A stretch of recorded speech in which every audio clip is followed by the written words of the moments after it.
What of the opposition? I quote Mr. Giam again during the debates, and he said this, I quote, "Robust debates which focus on the issues and the problems at hand, and where alternative solutions are proposed and properly considered, can help shape better policies which will benefit Singaporeans," end quote. I absolutely agree with him. It is only by debating alternatives that the real strengths and flaws of a policy or proposal will be appreciated and revealed. But that is not what we have been getting from the opposition.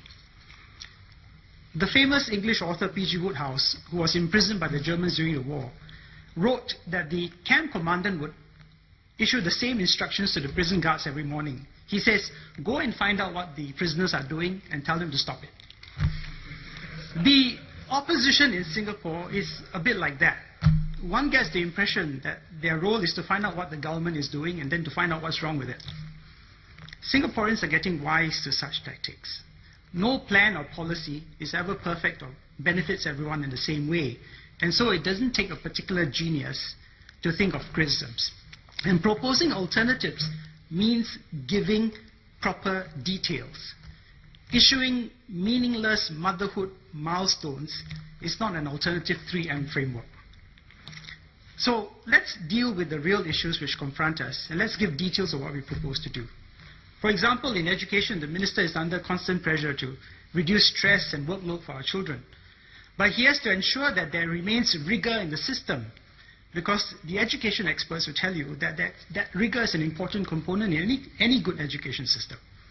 And he also has to ensure that while opportunities remain open to all, the system must continue to recognize, encourage, and push a little bit harder those who can do better. For CPF, we can debate lowering the CPF minimum sum and the call for Singaporeans to withdraw more money sooner. But you also have to say what the government should do if people run out of money.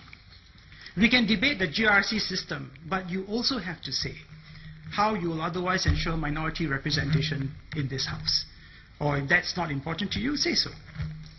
We can talk about increasing social spending, but we also have to address revenue. Mr. Gerald Giam says that before the government raises GST or income taxes, it should, quote, "look first to increasing the net investment return contributions or taxes on profits derived from economically non-productive activities," end quote. If you understand that, please let me know. So, what? The government should take more money set aside for future generations? What are economically non-productive activities? And how much money will that raise? I think he should be clear to all Singaporeans. Madam Speaker, the President urged us to debate our challenges, be prepared to take necessary and bold decisions, and take a long-term perspective for the common good. Every government and every political party in the world claims to do this. But we have actually been doing it. We have been showing the world, the rest of the world, in the last 50 years, what can be achieved with honest and realistic policies and constructive politics. And the world has sat up and taken notice of the magic of this tiny red dot. And we hope that they will continue to do so for the next 50 years. I support the motion.